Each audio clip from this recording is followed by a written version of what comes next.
Matahari baru saja mengintip dari balik perbukitan, memandikan desa Al-Hikmah dengan cahaya keemasan. Kabut tipis masih melayang di atas sawah, menyelimuti pepohonan dan rumah-rumah sederhana. Suara ayam berkokok memecah hening pagi, diiringi gemericik air sungai yang mengalir tenang. Hari itu bukanlah pagi biasa, ada semangat berbeda yang terasa di udara.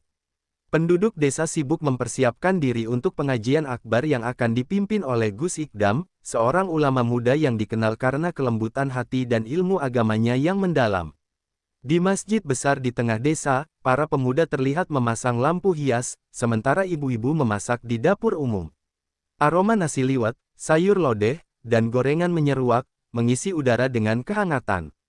"Ayo, cepat sedikit, jamaah dari luar desa pasti sudah di jalan," teriak Pak Ramli, kepala dusun yang bertugas mengatur persiapan.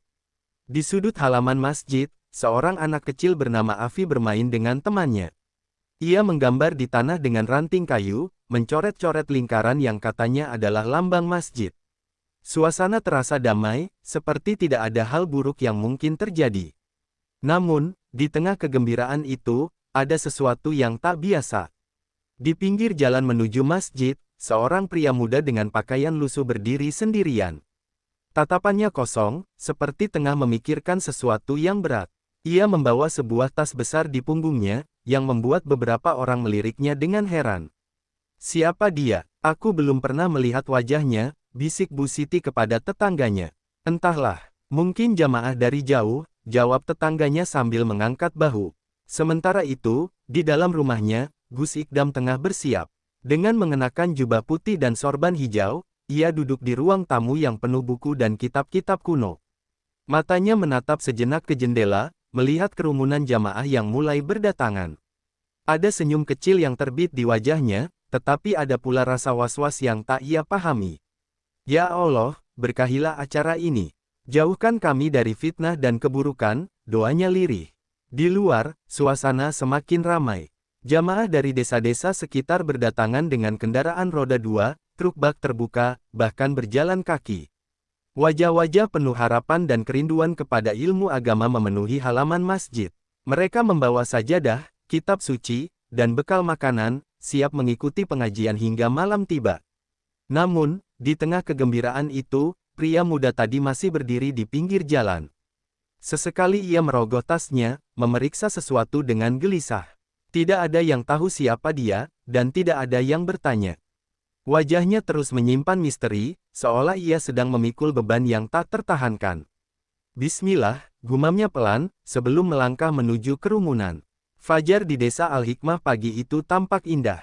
Namun, tanpa disadari oleh siapapun, bayang-bayang gelap mulai merayap, membawa ancaman yang akan mengubah kedamaian itu untuk selamanya. Langit pagi yang cerah perlahan berubah menjadi siang yang terik, tetapi tak ada yang peduli pada panasnya matahari.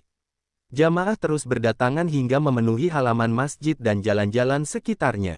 Beberapa orang membawa payung, sementara yang lain berlindung di bawah pepohonan besar. Hanya suara azan zuhur yang membuat keramaian itu sejenak terhenti, membawa mereka pada kesadaran akan kebesaran Allah. Setelah salat berjemaah, Gus Ikdam naik ke mimbar dengan langkah tenang. Wajahnya bercahaya di bawah sinar matahari yang menembus celah jendela masjid. Suara pembicaraan jamaah langsung terhenti, digantikan hening yang khusyuk. "Bismillahirrahmanirrahim," ucap Gus Ikdam dengan suara lembut, namun cukup jelas untuk didengar oleh semua orang di halaman masjid. "Hari ini, kita berkumpul di tempat ini bukan hanya untuk mendengar ceramah, tetapi untuk mengingatkan diri kita tentang cinta dan persatuan. Di tengah dunia yang penuh dengan kebencian, Allah memanggil kita untuk menjadi penyebar kedamaian." Kata-katanya menyentuh hati banyak orang. Beberapa jamaah tampak mengangguk pelan, setuju dengan setiap kalimat yang diucapkannya. Di antara mereka, ada seorang ibu tua yang menggenggam tasbih sambil terisak, mengenang anaknya yang telah meninggal dunia. Namun, di sudut halaman masjid, pria muda dengan tas besar itu masih berdiri, tak bergeming. Wajahnya tetap dingin, meski ia menatap lurus ke arah mimbar, seolah mendengarkan setiap kata Gus Ikdam. Tangan kirinya menggenggam erat tali tas, sementara tangan kanannya bergerak gelisah di balik pakaiannya. Di tengah ceramah, seorang pemuda bernama Fahri, salah satu santri Gus Ikdam, memperhatikan pria itu dengan saksama. Ada sesuatu yang mengusik hatinya, tetapi ia tak ingin terlalu cepat berprasangka buruk.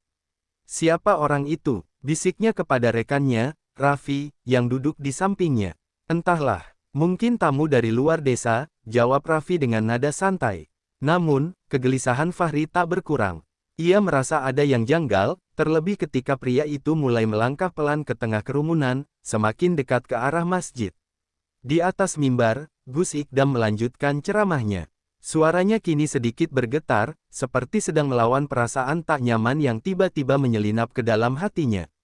Allah tidak menciptakan kita untuk saling membenci, lanjutnya, menatap jamaah dengan mata yang teduh. Kita diciptakan untuk saling menguatkan, untuk menjadi rahmat bagi seluruh alam. Tiba-tiba, ada suara keras dari arah pintu masjid. Suara itu bukan ledakan, melainkan bunyi tas besar yang terjatuh ke lantai. Jamaah yang berada di dekat pria muda itu serentak menoleh. Beberapa orang mundur perlahan, merasakan bahaya yang mengintai. Pria itu terlihat panik. Ia memungut tasnya dengan cepat, wajahnya memerah seperti sedang memerangi rasa takut dan bimbang. Tangannya gemetar saat meraih resleting tas, sementara mata jamaah mulai dipenuhi kecurigaan. "Ada apa, nak?" tanya seorang kakek yang berdiri di dekatnya, mencoba mengusir kegugupan yang melanda kerumunan.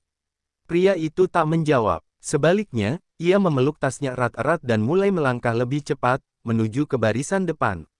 Dari atas mimbar, Gus Ikdam memperhatikan kejadian itu. Hatinya terasa berat, seperti sedang menyaksikan sesuatu yang tak bisa dihindari. Tetapi, sebelum ia sempat mengatakan apapun, suara tangisan seorang anak kecil memecah keheningan. Itu suara Afi, anak kecil yang tadi pagi bermain di halaman masjid. Ia menangis keras, seperti merasakan bahaya yang tidak dipahami oleh orang dewasa. Suara tangis itu menghentikan langkah pria muda tersebut. Ia berhenti di tengah jalan, memejamkan mata, dan menarik napas panjang. Gus Ikdam turun dari mimbar. Langkahnya perlahan, tetapi penuh ketegasan. Ia mendekati pria itu, mencoba memberikan ketenangan meski ia sendiri sedang dilanda kegelisahan. "Anakku, apa yang kau bawa di tas itu?" tanya Gus Ikdam dengan lembut, suaranya terdengar tulus namun penuh kewaspadaan. Pria itu membuka matanya perlahan. Air mata mulai mengalir di pipinya, tetapi bibirnya tetap terkatup rapat. Dalam sekejap, suasana berubah menjadi mencekam. Semua jamaah menahan napas, menunggu apa yang akan terjadi selanjutnya. Fajar kedamaian di desa Al-Hikmah telah berlalu. Kini, cahaya yang ada di mimbar tampak redup, seolah memberi pertanda bahwa badai besar akan segera datang. Hening menyelimuti masjid. Jamaah menatap pria muda itu dengan campuran rasa takut dan bingung.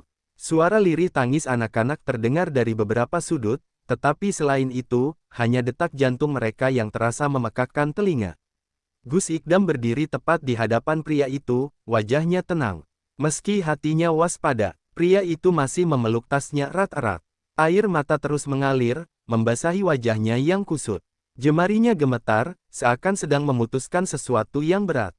Gus Ikdam menatapnya dalam-dalam, mencoba menembus kekacauan yang tampak di mata pemuda itu. "Apa yang kau cari di sini, nak?" Suara Gus Ikdam lembut, penuh ketulusan. "Jika hatimu penuh luka, ceritakanlah. Aku yakin, Allah telah menyiapkan jalan keluar untuk setiap kesulitanmu." Pemuda itu menggigit bibirnya, menahan isak. Namun, dalam sekejap, tatapannya berubah. Dari penuh keraguan, matanya tiba-tiba menjadi tajam, seperti orang yang telah membuat keputusan. Ia melepaskan tasnya perlahan, tetapi tangan kirinya tetap menggenggam erat tali resleting. "Tidak ada jalan keluar untukku," bisiknya, hampir tak terdengar. "Ini sudah berakhir." Gus Ikdam terdiam. Ia bisa merasakan hawa dingin menjalar di punggungnya. Di belakangnya, Fahri yang sejak tadi memperhatikan langsung melangkah maju, mencoba mendekat. Tetapi, Gus Ikdam mengangkat tangannya, memberi isyarat agar Fahri berhenti. "Tidak ada yang berakhir sebelum Allah menentukannya," ucap Gus Ikdam lagi, mencoba menenangkan pemuda itu. "Kau masih bisa memilih. Serahkan tasmu padaku, dan mari kita bicarakan ini. Apapun bebanmu, aku akan mendengarkan." Pemuda itu tertawa kecil, tetapi tawanya pahit, penuh kepedihan. "Tidak ada yang akan mengerti," gumamnya. "Tidak kau, tidak mereka, tidak siapapun. Aku sudah terlalu jauh. Di saat itu, sebuah suara keras memecah ketegangan. Suara itu berasal dari belakang, di mana seorang jamaah, seorang pria tua yang gugup, mencoba memanggil polisi yang berjaga di luar masjid. "Pak, kemari cepat, ada yang mencurigakan," teriaknya. Teriakan itu membuat suasana menjadi kacau. Jamaah yang tadinya diam mulai bergeser, beberapa berusaha menjauh dari pemuda itu. Anak-anak menangis lebih keras, sementara ibu-ibu mencoba melindungi mereka. Pemuda itu semakin gelisah. Ia menarik napas panjang, memejamkan mata, lalu membuka resleting tasnya dengan gerakan cepat. Dari dalam tas, terlihat kabel-kabel berseliweran, terhubung ke sebuah benda yang ditutupi kain hitam. Tidak ada yang bergerak. Teriaknya tiba-tiba, suaranya lantang dan penuh emosi. Jeritan terdengar dari berbagai sudut masjid. Beberapa jamaah langsung tiarap, sementara yang lain berdiri mematung dalam ketakutan. Gus Ikdam tetap berada di tempatnya, tidak bergeming. Ia menatap pemuda itu dengan penuh iba, meski ancaman sudah di depan matanya.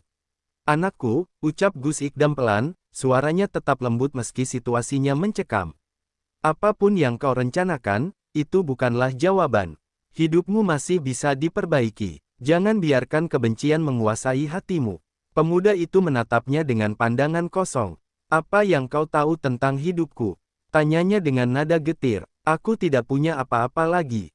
Keluargaku, rumahku, semuanya sudah hilang. Yang tersisa hanya ini, dan aku akan menyelesaikannya." Sebuah tarikan napas berat keluar dari Gus Ikdam. Ia tahu pemuda ini adalah korban dari sesuatu yang jauh lebih besar. "Apapun yang telah hilang darimu, kau masih punya pilihan untuk memulai kembali," katanya tegas. "Allah Maha Pengampun, nak. Apapun dosamu, pintu taubat selalu terbuka." Kata-kata itu menggema di ruangan, meskipun ketakutan meliputi semua orang. Pemuda itu terlihat ragu sejenak, tetapi hanya sebentar. Ia menggenggam benda di dalam tasnya lebih erat, matanya kembali dipenuhi tekad. "Sudah cukup," teriaknya, suaranya pecah. "Aku sudah terlalu lama hidup dalam penyesalan. Hari ini aku akan membuat dunia mendengarkanku." Sebelum ia sempat melakukan sesuatu, tiba-tiba terdengar langkah cepat dari arah belakang. Fahri, yang sejak tadi memperhatikan dalam diam, menerjang ke arah pemuda itu dengan segenap tenaga. "Jangan!" teriak Gus Ikdam, tetapi terlambat. Fahri berhasil menabrak pemuda itu hingga mereka jatuh ke tanah. Tas besar itu terlepas dari tangannya, meluncur beberapa meter ke arah samping. Jamaah yang melihat kejadian itu langsung berhamburan keluar dari masjid, berteriak panik. Di tengah kekacauan itu, Gus Ikdam berlutut di samping pemuda itu, menahan tangannya agar tidak meraih kembali tasnya. Suasana semakin tegang ketika polisi akhirnya masuk, melingkari mereka dengan senjata siap tembak. Pemuda itu mulai menangis lagi, kali ini lebih keras. "Aku tidak punya pilihan, aku tidak punya pilihan," ulangnya berkali-kali. Gus Ikdam memeluk pemuda itu erat, seolah mencoba meredam amarah dan rasa sakitnya. "Ada pilihan, nak," bisiknya. "Selalu ada pilihan." Tetapi, di sudut lain masjid, tas besar itu tetap tergeletak. Dan di dalamnya, ancaman yang belum benar-benar hilang menanti saatnya untuk menghancurkan segalanya. Langit di atas masjid desa Al-Hikmah berubah kelabu, seolah-olah alam turut merasakan ketegangan yang menyelimuti tempat itu. Di tengah hiruk-pikuk jamaah yang berlarian keluar, tas besar yang tergeletak di lantai menjadi pusat perhatian aparat yang baru saja tiba. Dua anggota polisi mendekat dengan langkah hati-hati, senjata mereka terarah ke benda mencurigakan itu. "Jangan dekati," teriak salah seorang petugas lain, menahan rekan-rekannya yang tampak gelisah. Di tengah situasi itu, Gus Ikdam tetap memeluk pria muda yang kini menangis terseduh-seduh. Pemuda itu tampak hancur, tubuhnya gemetar seolah kehilangan kendali atas dirinya sendiri. "Maafkan aku tidak kuat lagi," suara pemuda itu terdengar serak, diiringi isak tangis yang menyesakkan. "Tenang, nak, aku di sini. Tidak ada yang akan melukai kita jika kau mau percaya," bisik Gus Ikdam, mencoba meredakan ketegangan. Namun, perhatian semua orang langsung teralihkan ketika salah satu polisi berteriak, "Ada timer. Bom ini aktif." Kata-kata itu seperti petir di siang bolong. Jamaah yang tersisa di masjid langsung berhamburan, saling berebut keluar. Jeritan memenuhi udara, bercampur dengan suara langkah kaki yang tergesa-gesa. Di antara mereka, Ada anak-anak yang menangis histeris, mencari orang tua mereka yang terpisah dalam kepanikan. Di tengah kekacauan itu, Fahri berdiri mematung, menatap tas yang berisi ancaman mematikan. Ia mendengar timer berbunyi pelan, suara detik-detik yang terasa seperti hukuman waktu. "Berapa lama lagi?" teriak salah satu polisi kepada rekannya yang mencoba mendekripsi perangkat di dalam tas. "Kurang dari 1 menit," jawabnya, wajahnya pucat. Gus Ikdam, yang masih memegangi pemuda itu, memandang Fahri sekilas. Wajahnya tenang, tetapi di dalam hatinya, doa-doa terus ia panjatkan. Ia tahu, waktunya hampir habis. "Fahri, bawa semua orang keluar," seru Gus Ikdam tiba-tiba. "Tapi, Gus," Fahri mencoba membantah, tetapi Gus Ikdam memotongnya dengan suara penuh ketegasan. "Cepat, jangan pikirkan aku, lindungi mereka." Fahri terdiam beberapa detik, tetapi akhirnya ia berlari ke arah kerumunan, membantu mengarahkan jamaah ke tempat yang aman. Di belakangnya, suara timer semakin jelas terdengar, seperti lonceng kematian yang mendekat. Pemuda itu tiba-tiba menarik lengan Gus Ikdam, matanya merah karena tangis. "Lari, Gus, lari. Aku tidak mau ini terjadi. Aku tidak sanggup lagi." Namun, Gus Ikdam tidak bergeming. Ia menggenggam tangan pemuda itu dengan erat, menatapnya dengan mata penuh belas kasih. "Kita akan baik-baik saja. Allah bersama kita." Saat itu, waktu seperti berhenti. Semua menjadi sunyi, kecuali suara timer yang terus menghitung mundur. Polisi yang mencoba menjinakkan bom mulai panik, menyadari bahwa mereka tidak akan sempat menghentikannya. Dan kemudian, semuanya meledak. Suara ledakan besar mengguncang desa Al-Hikmah, menggetarkan tanah dan mengguncang setiap jiwa yang mendengarnya. Masjid yang megah berubah menjadi lautan api dalam sekejap. Dinding-dindingnya runtuh, kaca jendela pecah berkeping-keping, dan suara jeritan tertelan oleh gemuruh kehancuran. Fahri yang baru saja membawa beberapa anak keluar masjid tersungkur ke tanah akibat gelombang ledakan. Debu dan serpihan berterbangan di udara, menutupi pandangan siapapun yang ada di dekatnya. Beberapa orang berteriak mencari keluarganya, sementara yang lain hanya bisa menangis, memandangi kehancuran yang ada di depan mata mereka. Di dalam masjid, tak ada yang tahu bagaimana nasib Gus Ikdam dan pemuda itu. Asap tebal menyelimuti tempat itu, membuat siapapun yang melihatnya hanya bisa berharap dan berdoa. Ketika debu perlahan mereda, suara tangis mulai terdengar lebih jelas. Orang-orang yang selamat berdiri di antara puing-puing, mencari tubuh-tubuh yang tergeletak tak bernyawa. Di tengah mereka, Fahri bangkit dengan tubuh gemetar, darah mengalir dari pelipisnya. "Gus Ikdam!" teriaknya dengan segenap tenaga, suaranya penuh keputusasaan. "Gus!" Tidak ada jawaban, hanya suara api yang membakar, menyisakan kehancuran dan luka mendalam. Fahri berlari ke arah masjid yang sudah hancur. Polisi mencoba menahannya, tetapi ia melepaskan diri dengan kasar. Ia terus memanggil nama Gus Ikdam, berharap menemukan sosok yang selama ini menjadi panutannya.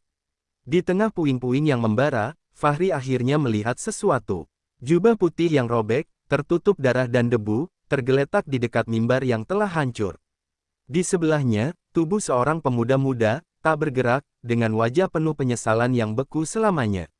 "Gus," bisik Fahri, lututnya melemas. Air matanya mengalir deras, jatuh ke tanah yang basah oleh darah. Hari itu, desa Al-Hikmah kehilangan banyak jiwa. Tetapi yang paling menyakitkan adalah kehilangan cahaya yang selama ini menerangi mereka. Cahaya yang kini redup, meninggalkan luka yang akan sulit disembuhkan. Langit desa Al-Hikmah kini diselimuti asap hitam pekat. Suara sirine ambulan dan kendaraan polisi menggema di udara, mencampur dengan tangis dan teriakan mereka yang mencari anggota keluarga yang hilang. Masjid yang dulunya megah, kini hanya menjadi tumpukan puing dan abu. Fahri duduk di atas reruntuhan, masih memandangi tubuh Gus Ikdam yang terbaring diam. Ia menggenggam tangan gurunya yang dingin, berlumuran darah, seolah berharap sentuhan itu bisa mengembalikan nyawa yang telah hilang. "Gus, bangun, Gus," bisiknya, air matanya jatuh tanpa henti. "Kami butuh panjenengan, kami butuh panjenengan." Namun, tak ada jawaban. Wajah Gus Ikdam tampak damai, meski tubuhnya penuh luka. Di sebelahnya, pemuda yang membawa bom itu tergeletak dengan kondisi mengenaskan. Wajahnya hancur, tetapi di matanya yang terbuka lebar, tersirat penyesalan yang tak pernah bisa ia sampaikan. Sebuah tangan menyentuh bahu Fahri. Ia menoleh dan melihat Pak Ramli, kepala dusun, yang juga penuh luka di wajahnya. Fahri, ayo pergi dari sini. Tempat ini tidak aman, ucap Pak Ramli dengan suara parau. Fahri menggeleng, menahan isak. Saya tidak bisa meninggalkan beliau, Pak, saya tidak bisa. Pak Ramli menarik napas panjang, menahan air matanya sendiri. Kita harus kuat, nak. Gus Ikdam tidak ingin kita menyerah seperti ini. Dia pasti ingin kita bertahan. Kata-kata itu menusuk hati Fahri. Dengan berat hati, ia melepaskan genggaman tangannya dari Gus Ikdam dan berdiri dengan tubuh gemetar. Ia menoleh sekali lagi ke arah gurunya, sebelum mengikuti Pak Ramli menjauh dari puing-puing masjid. Jejak kehancuran. Sore itu, ambulan dan tim evakuasi bekerja tanpa henti. Puluhan tubuh yang tak bernyawa diangkat dari reruntuhan, dibawa ke pusat kesehatan desa. Untuk diidentifikasi, tangis pecah di mana-mana, suara-suara lirih doa mengiringi setiap jenazah yang ditemukan. Di sebuah sudut, Fahri berdiri mematung. Ia menatap kerumunan dengan mata kosong, tubuhnya terasa seperti tidak lagi miliknya. Di dadanya, rasa bersalah dan kehilangan bercampur menjadi satu. Kita tidak bisa melindungi beliau, gumamnya pada diri sendiri. Raffi, yang selamat dari ledakan itu, mendekati Fahri dengan langkah ragu. Wajahnya penuh luka, tetapi sorot matanya tetap menunjukkan tekad. Fahri, panggilnya pelan. Fahri tidak menjawab, hanya menoleh dengan pandangan hampa. Kita harus melakukan sesuatu, lanjut Raffi. Ini bukan hanya tentang Gus Ikdam. Ini tentang semua orang yang kehilangan nyawa mereka hari ini. Kita harus menemukan jawaban, Fahri. Kenapa ini terjadi? Fahri mengangguk pelan, meski hatinya masih berat. Dalam pikirannya, ia terus terbayang wajah pemuda yang membawa bom itu. Siapa dia? Mengapa ia sampai melakukan ini? Apa yang mendorongnya menghancurkan begitu banyak nyawa? Raffi melanjutkan, suaranya lebih tegas. Aku mendengar polisi menemukan dokumen di tubuh pelaku. Mereka bilang, ada indikasi ia bagian dari kelompok tertentu. Kalau ini benar, kita harus tahu siapa yang ada di balik semua ini. Dan bagaimana kalau itu tidak menghentikan apapun? Tanya Fahri, suaranya getir. Gus Ikdam sudah mengorbankan nyawanya, apalagi yang bisa kita lakukan? Raffi menatapnya tajam. Gus Ikdam selalu bilang, ketika ada kegelapan, kita harus jadi lilin. Kalau kita hanya diam, siapa yang akan mencegah kegelapan lain datang? Kata-kata itu menghentakkan Fahri. Ia menarik napas dalam-dalam, mencoba mengendalikan emosi yang menguasainya. Dalam hatinya, ia tahu Raffi benar. Fahri mengepalkan tangannya. Baik, kita cari tahu. Kita harus memastikan tidak ada lagi Gus Ikdam lain yang menjadi korban. Di kejauhan, langit mulai memerah, tanda malam segera tiba. Tapi bagi Fahri dan Raffi, ini bukan akhir, melainkan awal dari perjalanan mereka untuk menemukan kebenaran di balik tragedi yang telah merenggut kedamaian desa Al-Hikmah. Bayangan ancaman. Di tempat lain, jauh dari desa Al-Hikmah, sebuah ruang gelap dengan layar-layar monitor menunjukkan rekaman ledakan di masjid. Seseorang duduk di kursi, wajahnya tersembunyi dalam bayang-bayang. Ia tertawa kecil, penuh kepuasan. Proyek pertama sukses, gumamnya. Kita lihat seberapa jauh mereka bisa bertahan. Di meja di depannya, terdapat dokumen dengan nama-nama. Salah satu nama itu dilingkari dengan tinta merah. Nama itu adalah Gus Ikdam. Di bawahnya, ada dua nama lain yang belum tercoret, Ahmad Jafar Umar dan Fahri Abdullah. Langit desa Al-Hikmah kini diselimuti asap hitam pekat. Suara sirine ambulan dan kendaraan polisi menggema di udara, mencampur dengan tangis dan teriakan mereka yang mencari anggota keluarga yang hilang. Masjid yang dulunya megah, kini hanya menjadi tumpukan puing dan abu. Fahri duduk di atas reruntuhan, masih memandangi tubuh Gus Ikdam yang terbaring diam. Ia menggenggam tangan gurunya yang dingin, berlumuran darah, seolah berharap sentuhan itu bisa mengembalikan nyawa yang telah hilang. Gus bangun, Gus, bisiknya, air matanya jatuh tanpa henti. Kami butuh panjenengan, kami butuh panjenengan. Namun, tak ada jawaban. Wajah Gus Ikdam tampak damai, meski tubuhnya penuh luka. Di sebelahnya, pemuda yang membawa bom itu tergeletak dengan kondisi mengenaskan. Wajahnya hancur, tetapi di matanya yang terbuka lebar, tersirat penyesalan yang tak pernah bisa ia sampaikan. Sebuah tangan menyentuh bahu Fahri. Ia menoleh dan melihat Pak Ramli, kepala dusun, yang juga penuh luka di wajahnya. Fahri, ayo pergi dari sini. Tempat ini tidak aman, ucap Pak Ramli dengan suara parau. Fahri menggeleng, menahan isak. Saya tidak bisa, meninggalkan beliau, Pak, saya tidak bisa. Pak Ramli menarik napas panjang, menahan air matanya sendiri. Kita harus kuat, nak. Gus Ikdam tidak ingin kita menyerah seperti ini.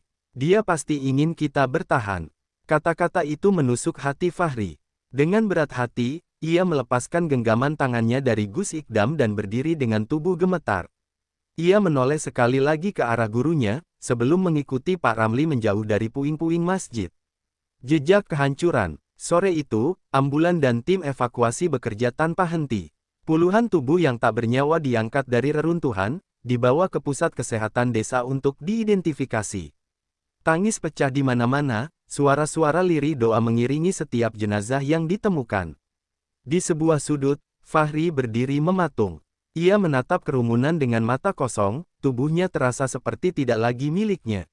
Di dadanya, rasa bersalah dan kehilangan bercampur menjadi satu. Kita tidak bisa melindungi beliau, gumamnya pada diri sendiri. Raffi, yang selamat dari ledakan itu, mendekati Fahri dengan langkah ragu. Wajahnya penuh luka, tetapi sorot matanya tetap menunjukkan tekad.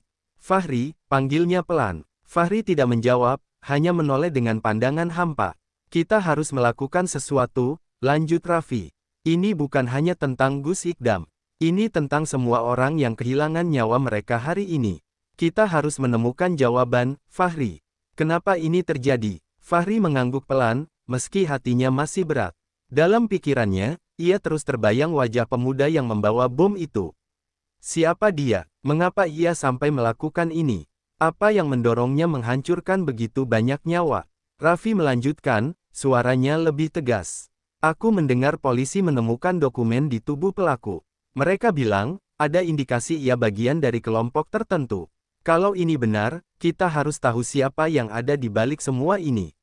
Dan bagaimana kalau itu tidak menghentikan apapun? Tanya Fahri, suaranya getir. Gus Ikdam sudah mengorbankan nyawanya, apalagi yang bisa kita lakukan? Raffi menatapnya tajam. Gus Ikdam selalu bilang, ketika ada kegelapan, kita harus jadi lilin. Kalau kita hanya diam, siapa yang akan mencegah kegelapan lain datang? Kata-kata itu menghentakkan Fahri. Ia menarik napas dalam-dalam, mencoba mengendalikan emosi yang menguasainya. Dalam hatinya, ia tahu Raffi benar. Fahri mengepalkan tangannya. Baik, kita cari tahu. Kita harus memastikan tidak ada lagi Gus Ikdam lain yang menjadi korban. Di kejauhan, langit mulai memerah, tanda malam segera tiba. Tapi bagi Fahri dan Raffi, ini bukan akhir, melainkan awal dari perjalanan mereka untuk menemukan kebenaran di balik tragedi yang telah merenggut kedamaian desa Al-Hikmah. Bayangan ancaman. Di tempat lain, jauh dari desa Al-Hikmah, sebuah ruang gelap dengan layar-layar monitor menunjukkan rekaman ledakan di masjid. Seseorang duduk di kursi, wajahnya tersembunyi dalam bayang-bayang. Ia tertawa kecil, penuh kepuasan. Proyek pertama sukses, gumamnya. Kita lihat seberapa jauh mereka bisa bertahan. Di meja di depannya, terdapat dokumen dengan nama-nama. Salah satu nama itu dilingkari dengan tinta merah. Nama itu adalah Gus Ikdam. Di bawahnya, ada dua nama lain yang belum tercoret, Ahmad Jafar Umar dan Fahri Abdullah. Fahri menatap keluar jendela, matanya kosong menatap debu-debu yang masih beterbangan di jalan desa. Hatinya masih berat. Kepergian Gus Ikdam meninggalkan luka mendalam yang tak mudah sembuh. Namun, di tengah keheningan yang menyesakkan itu, Raffi mendekat dengan amplop coklat di tangannya. Fahri, ini, Raffi berkata dengan suara serak. Polisi menemukannya di laci meja Gus Ikdam. Amplop ini ditujukan untukmu. Fahri menoleh perlahan. Amplop itu tampak usang, seperti sudah lama disimpan. Namanya tertulis rapi di bagian depan. Dengan tulisan tangan Gus Ikdam yang khas. Tangan Fahri gemetar saat ia meraih amplop itu, seolah berat untuk membuka isi yang ada di dalamnya. Bukalah, desak Raffi pelan. Dengan hati-hati, Fahri merobek ujung amplop itu dan mengeluarkan selembar kertas. Tulisan tangan Gus Ikdam memenuhi halaman itu, terasa penuh ketulusan namun juga menyimpan sesuatu yang misterius. Lebih besar dari Fahri, muridku yang kucintai. Jika kau membaca surat ini, berarti aku sudah tidak ada di dunia ini. Tapi ketahuilah, aku tidak pernah menyesali apapun yang telah terjadi. Segala sesuatu adalah kehendak Allah, dan kita hanya bisa menerima dengan lapang hati. Fahri, kau adalah salah satu murid yang paling aku percayai. Kau punya kekuatan, meski mungkin kau sendiri belum menyadarinya. Oleh karena itu, aku ingin menitipkan satu tugas padamu. Tugas ini bukan hanya untukku, tetapi untuk semua orang yang percaya pada kebenaran. Ada sesuatu yang lebih besar di balik apa yang terjadi di masjid hari itu. Aku sudah mencium aroma bahaya sejak lama. Pemuda itu, dia hanya pion, Fahri. Ada pihak-pihak yang ingin menghancurkan kedamaian kita, memanfaatkan orang-orang yang terluka untuk menyebarkan kehancuran. Di laci meja kerjaku, ada dokumen yang mungkin bisa membantumu memahami ini semua. Bekerjalah dengan hati-hati. Jangan sampai kau bertindak gegabah, karena mereka lebih kuat dari yang kau bayangkan. Ingatlah, aku selalu mendoakanmu, bahkan dalam kepergianku. Jadilah cahaya, Fahri. Dunia membutuhkanmu. Gus Ikdam. Air mata Fahri menetes tanpa ia sadari. Surat itu seperti suara Gus Ikdam yang hidup kembali, memanggilnya untuk bangkit di tengah keputusasaan. Ia menggenggam surat itu erat-erat, merasa bebannya semakin berat, tetapi juga menemukan secercah keberanian. Apa yang dimaksud beliau? Tanya Raffi penasaran. Fahri mengusap wajahnya, mencoba menenangkan pikirannya. Beliau tahu ini lebih besar dari sekadar ledakan. Ada sesuatu yang belum kita pahami, Raffi. Kita harus mencari dokumen yang dimaksud. Mereka segera menuju rumah Gus Ikdam, yang meskipun selamat dari ledakan, penuh dengan jejak duka. Ruang kerjanya masih rapi, seperti tidak tersentuh. Fahri membuka laci meja, dan di sana ia menemukan sebuah map berwarna biru tua. Di dalamnya terdapat sejumlah catatan, foto-foto, dan potongan berita tentang kelompok radikal yang selama ini tidak pernah dibahas secara terbuka. Ada diagram, peta, dan beberapa nama yang digarisbawahi. Salah satunya adalah Amir Hidayat, yang disebut sebagai otak di balik serangkaian serangan. Ini besar sekali, gumam Raffi, membaca salah satu dokumen. Kalau semua ini benar, mereka punya jaringan di banyak tempat. Dan, mereka sudah menargetkan lebih banyak orang. Fahri mengangguk, matanya menatap peta dengan serius. Salah satu lokasi yang ditandai dengan lingkaran merah adalah pesantren Nurul Hikmah, tempat Ahmad Jafar Umar, salah satu ulama yang disebut dalam catatan itu, tinggal. Beliau adalah sahabat Gus Ikdam, ujar Fahri dengan nada tegas. Kita harus menemui beliau. Jika benar pesantren itu menjadi target, kita tidak bisa membiarkan hal ini terjadi. Raffi tampak ragu. Fahri, ini berbahaya. Mereka tidak main-main. Kalau kita salah langkah, kita bisa. Kita tidak punya pilihan. Potong Fahri, suaranya penuh emosi. Gus Ikdam meninggal karena melindungi kita semua. Apa kita hanya akan diam sementara lebih banyak orang menjadi korban? Aku tidak bisa, Raffi. Aku tidak akan membiarkan pengorbanan beliau sia-sia. Bayang-bayang bahaya. Di tempat lain, seseorang tengah duduk di dalam ruangan gelap, menatap layar laptop yang menampilkan rekaman CCTV ledakan di Masjid Al-Hikmah. Wajahnya tersembunyi di balik topeng hitam, tetapi matanya memancarkan kebencian yang mendalam. Gus Ikdam sudah selesai, katanya pelan, namun dingin. Tapi ini baru permulaan. Ia melirik dokumen di atas meja yang penuh dengan foto-foto ulama lain, termasuk Ahmad Jafar Umar dan Fahri Abdullah. Tanda lingkaran merah melingkari wajah mereka. Target berikutnya sudah siap, lanjutnya sambil menutup laptop. Pastikan tidak ada yang selamat kali ini. Di luar ruangan itu, suara senjata dan kendaraan terdengar. Para pria bersenjata lengkap bersiap-siap, wajah mereka penuh tekad. Di tangan mereka, masa depan penuh ancaman sudah direncanakan. Pagi itu, matahari seolah enggan bersinar di desa Al-Hikmah. Suasana masih dibayangi duka, tetapi Fahri dan Raffi tidak punya waktu untuk larut dalam kesedihan. Mereka tahu, jika tidak bertindak cepat, tragedi yang lebih besar bisa terjadi. Pesantren Nurul Hikmah ada di luar kota. Perjalanan ke sana butuh waktu hampir 1 hari, ujar Fahri sambil melipat dokumen-dokumen yang mereka temukan. Ia memasukkannya ke dalam tas, memastikan semuanya aman. Apa kita yakin ini langkah yang benar? Tanya Raffi dengan nada ragu. Kita tidak tahu apa yang menunggu di sana. Fahri menghentikan gerakannya, menatap Raffi dengan serius. Kita tidak pernah siap untuk menghadapi bahaya, Raffi. Tapi kalau kita terus berdiam diri, lebih banyak nyawa akan melayang. Aku tidak bisa membiarkan itu terjadi. Raffi menarik napas panjang, akhirnya mengangguk. Baik, kita berangkat sekarang. Semoga Allah melindungi kita. Bahaya mengintai. Fahri dan Raffi memulai perjalanan mereka menggunakan mobil tua yang dipinjam dari kepala dusun. Jalanan desa yang sepi berubah menjadi jalan raya yang penuh kendaraan, tetapi suasana hati mereka tetap diliputi ketegangan. Aku terus memikirkan pemuda itu, ujar Fahri tiba-tiba, memecah keheningan. Apa yang membuatnya sampai hati melakukan hal sekeji itu?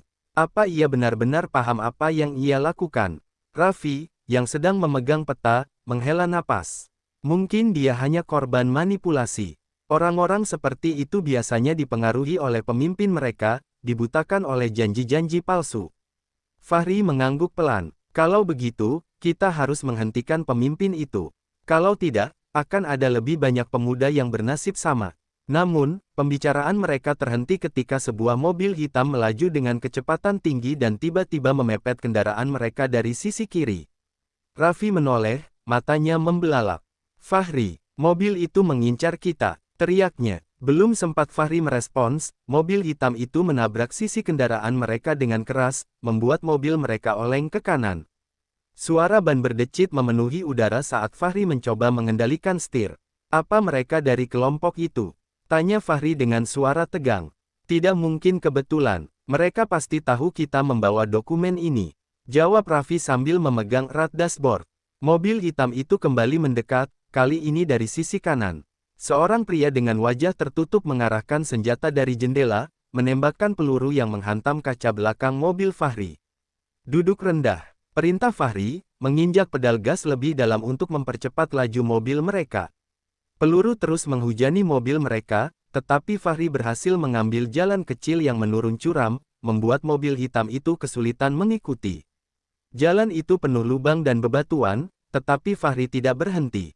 Setelah beberapa menit yang terasa seperti seumur hidup, suara mobil hitam itu akhirnya menghilang.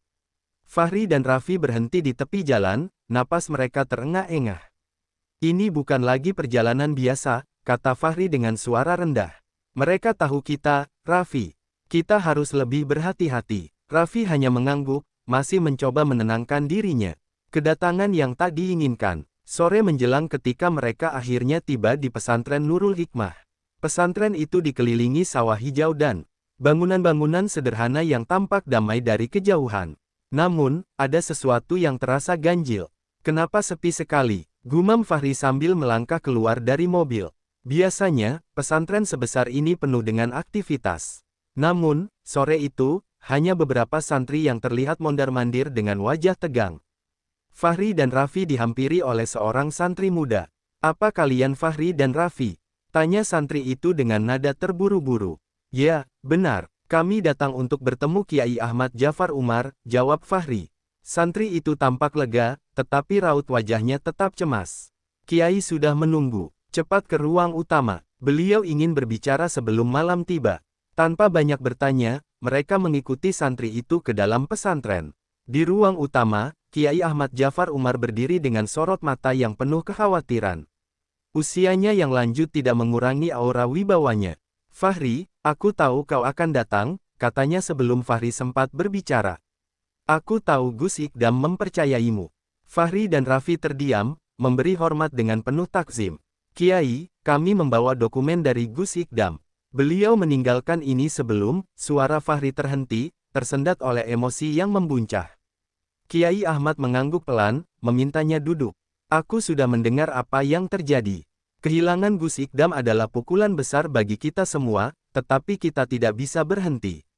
Apa yang kau bawa mungkin adalah kunci untuk menghentikan mereka. Sebelum mereka bisa melanjutkan pembicaraan, suara keras tiba-tiba terdengar dari luar. Ledakan kecil mengguncang pintu utama pesantren. Santri-santri berteriak, suasana berubah menjadi kepanikan. Kiai Ahmad berdiri dengan wajah tegang. Mereka sudah sampai di sini, bisiknya, suaranya dingin. Fahri dan Raffi saling pandang, tahu bahwa bahaya kini berada di depan mata. Mereka tidak lagi memiliki waktu untuk ragu. Kiai, apa yang harus kita lakukan? Tanya Fahri, suaranya tegas. Kiai Ahmad menatap mereka dengan tajam. Kita harus bertahan. Apapun yang terjadi, dokumen ini tidak boleh jatuh ke tangan mereka. Di luar, langkah kaki dan suara senjata semakin mendekat. Bahaya yang selama ini mereka kejar kini telah menemukan mereka. Langit malam yang gelap menjadi saksi perjalanan Fahri dan Raffi. Setelah menempuh perjalanan jauh dari pesantren Nurul Hikmah, mereka akhirnya tiba di sebuah rumah sederhana yang terletak di pinggir kota. Rumah itu adalah milik sahabat lama Kiai Ahmad, seorang mantan intelijen bernama Pak Usman. Semoga beliau bisa membantu kita, ucap Raffi dengan nada cemas, menatap pintu kayu rumah itu. Fahri mengetuk pintu 3 kali.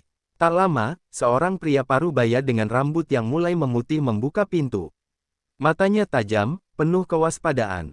Siapa kalian? Tanya Pak Usman tegas, meski suaranya tetap terkontrol. Kami murid Gus Ikdam, jawab Fahri cepat. Kiai Ahmad Jafar Umar meminta kami menemui Anda. Kami membawa sesuatu yang penting. Pak Usman mengangguk pelan, lalu memberi isyarat agar mereka masuk. Begitu pintu terkunci rapat, ia membawa mereka ke ruang kecil di belakang rumahnya, yang dipenuhi peta, dokumen, dan alat komunikasi. Jadi, kalian membawa dokumen itu? Tanya Pak Usman sambil menatap Fahri tajam. Fahri mengangguk dan menyerahkan tas berisi dokumen kepada Pak Usman. Pria itu membuka tas, membaca beberapa halaman dengan seksama. Ekspresinya berubah dari serius menjadi tegang. Ini lebih besar dari yang kukira, gumamnya. Jaringan mereka sudah menyebar luas. Kalau tidak dihentikan, negara ini bisa hancur oleh propaganda dan kekerasan mereka. Fahri menatapnya dengan penuh harap. Apa Anda tahu bagaimana cara menghentikan mereka? Pak Usman menghela napas. Ini bukan tugas yang mudah. Mereka tidak hanya kuat secara fisik, tapi juga memiliki pengaruh besar di kalangan tertentu. Kita harus hati-hati. Satu langkah salah, kita bisa kehilangan segalanya. Mata-mata di dalam lingkaran. Namun, suasana berubah ketika suara kendaraan berhenti di depan rumah. Pak Usman segera mematikan lampu ruang belakang, memberi isyarat agar mereka tetap diam. Ada yang tahu kita di sini? Bisik Fahri panik. Seharusnya tidak, jawab Pak Usman, suaranya tegang. Tapi aku tidak pernah yakin dengan siapapun. Beberapa saat kemudian, pintu depan diketuk keras. Pak Usman, buka pintunya, kami dari kepolisian. Pak Usman ragu sejenak. Itu bukan polisi. Mereka menyamar, katanya dengan nada pasti. Aku tahu cara mereka bekerja. Sebelum mereka bisa berpikir lebih jauh, suara pintu didobrak keras. Beberapa pria bersenjata masuk, wajah mereka penuh kebencian. Salah satu dari mereka, seorang pria tinggi dengan bekas luka di pipi, memimpin kelompok itu. Pak Usman, ucap pria itu dengan nada mengejek. Kita akhirnya bertemu. Serahkan dokumen itu, dan aku mungkin akan membiarkanmu hidup. Pak Usman berdiri dengan tenang, tetapi matanya penuh kewaspadaan. Kalian terlalu percaya diri. Jangan pikir kalian bisa keluar dari sini dengan mudah. Pria itu tertawa dingin. Kami tidak punya waktu untuk permainan ini. Tangkap mereka. Saat para pria bersenjata mendekat, Pak Usman bergerak cepat. Ia menyalakan tombol di bawah meja, membuka pintu rahasia ke ruang bawah tanah. Cepat, masuk ke sana, perintahnya pada Fahri dan Raffi. Tapi Anda, tanya Fahri dengan nada penuh kekhawatiran. Tidak ada waktu, pergi sekarang, bentak Pak Usman, mengambil pistol dari laci meja. Fahri dan Raffi akhirnya masuk ke ruang bawah tanah, menyaksikan dari celah kecil bagaimana Pak Usman melawan para penyerang dengan keberanian luar biasa. Suara tembakan menggema, namun Fahri tahu mereka tidak bisa kembali untuk membantu. Rahasia terungkap. Setelah beberapa menit, suara tembakan berhenti. Fahri dan Raffi saling pandang, napas mereka tertahan. Apa yang terjadi di atas? Bisik Raffi dengan suara bergetar. Mereka keluar perlahan dari ruang bawah tanah, hanya untuk menemukan ruangan itu kosong. Pak Usman tidak terlihat, begitu juga para penyerang. Namun, ada tanda-tanda pertempuran sengit, meja yang terbalik, pecahan kaca, dan darah di lantai. Pak Usman, gumam Fahri, matanya berkaca-kaca. Namun sebelum mereka bisa mencari lebih jauh, Fahri menemukan secari kertas di atas meja. Tulisan tangan Pak Usman yang tergesa-gesa memenuhi halaman itu. Lebih besar dari mereka sudah tahu lokasi kalian. Jangan kembali ke pesantren. Pergilah ke Surabaya, temui seseorang bernama Hanafi. Dia adalah kontak terakhir kita. Jangan percaya siapapun. Ingat, dokumen itu lebih penting daripada nyawa kita. Fahri meremas kertas itu dengan tangan gemetar. Mereka benar-benar tidak akan berhenti sampai mendapatkan ini, katanya dengan suara parau. Raffi menepuk pundaknya. Kita harus terus bergerak. Jika kita berhenti, semua ini akan sia-sia. Dengan hati yang berat, mereka meninggalkan rumah Pak Usman. Langkah mereka semakin berat, tetapi tekad mereka semakin kuat. Bahaya yang mengintai kini semakin dekat, dan perjalanan menuju Surabaya akan membawa mereka ke kebenaran yang jauh lebih gelap dari yang mereka bayangkan. Pagi itu, langit tampak serasi dengan suasana hati Fahri dan Raffi, kelabu dan penuh ketegangan. Mereka berjalan cepat, menyusuri jalanan kota yang sibuk, tetapi perasaan mereka seolah jauh dari keramaian itu. Di tangan Fahri, kertas yang ditinggalkan Pak Usman masih tergenggam erat, seolah memberi petunjuk yang harus mereka ikuti, namun juga membebani hati. Surabaya, gumam Raffi, melangkah tanpa banyak bicara. Jika kita menuju sana, kita semakin dekat dengan kebenaran, tapi juga semakin dekat dengan bahaya. Fahri mengangguk pelan, tapi kita tidak punya pilihan. Jika kita menunda, lebih banyak orang akan menderita, terutama mereka yang ada di pesantren. Kiai Ahmad, Gus Ikdam. Suara mobil yang melaju kencang di jalan raya mengalihkan perhatian mereka, tetapi mereka tidak berhenti. Mereka tahu bahaya tidak akan menunggu, dan langkah mereka harus lebih cepat dari ancaman yang terus mengikuti. Namun, di tengah perjalanan menuju stasiun kereta, perasaan tidak enak tiba-tiba melanda.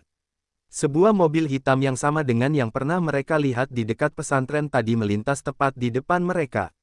Kaca depan mobil itu gelap, membuat wajah pengemudinya tak terlihat. Fahri, suara Raffi terdengar parau, mobil itu, aku yakin itu mereka. Fahri menatap mobil itu sejenak, perasaan was-was mulai merayapi tubuhnya. Kita harus lebih hati-hati. Mereka mulai mengendus jejak kita. Jejak berdarah. Mereka mempercepat langkah, menyusuri jalan yang semakin sepi. Hati mereka mulai diliputi kecemasan. Di depan, sebuah stasiun kereta yang biasa menjadi titik perhentian menuju Surabaya kini terasa seperti tempat yang penuh ancaman. Fahri dan Raffi tahu, setiap langkah mereka bisa berakhir dengan kejaran. Begitu mereka hampir sampai di pintu masuk stasiun, sebuah suara keras terdengar dari belakang. Teriakan memecah keheningan pagi, membuat mereka berhenti sejenak. Sebuah suara berat, disertai langkah kaki yang cepat, mulai mendekat. Mereka berbalik, hanya untuk melihat dua pria bertubuh kekar dengan pakaian serba hitam, berjalan menuju mereka. Matanya penuh tekad dan kebencian. Fahri menarik Raffi ke sisi stasiun, menghindari mereka dengan cepat. Namun, langkah mereka sudah terlalu dekat. Salah satu pria mulai mengeluarkan pistol dari balik jaketnya. Apa yang kalian bawa? Serahkan dokumen itu, teriak pria bertubuh tinggi, suaranya penuh ancaman. Raffi menggigit bibirnya, berusaha tetap tenang.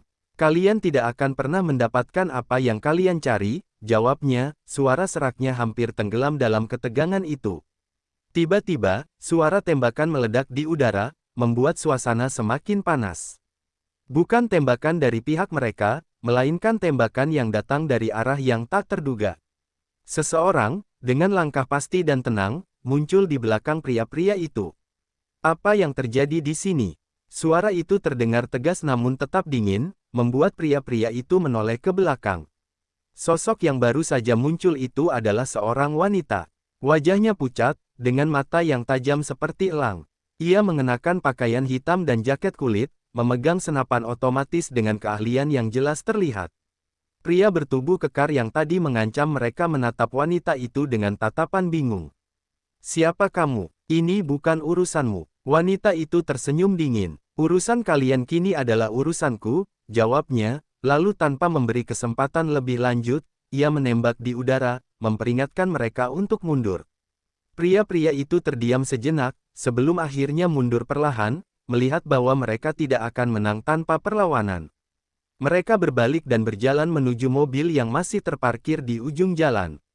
Fahri dan Raffi menatap wanita itu dengan penuh kebingungan. Siapa Anda? Tanya Fahri, masih terengah-engah. Wanita itu menurunkan senapannya, memperkenalkan dirinya dengan suara yang lebih lembut. Nama saya Hanafi. Saya seorang teman lama Kiai Ahmad. Dan saya tahu betul apa yang kalian bawa. Pertemuan tak terduga. Mata Fahri terbelalak. Kiai Ahmad. Hanafi mengangguk, memberi isyarat agar mereka masuk ke dalam sebuah kafe terdekat yang sepi. Di sana, di balik meja kayu yang sederhana, Hanafi menjelaskan dengan cepat. Dokumen yang kalian bawa adalah kunci untuk menghentikan jaringan ini. Kalian sudah berada di jalur yang benar, tapi bahaya tidak akan berhenti mengincar kalian. Orang-orang yang kalian lawan sekarang adalah kelompok yang memiliki koneksi internasional. Fahri dan Raffi duduk diam, mencoba mencerna segala informasi yang baru mereka terima.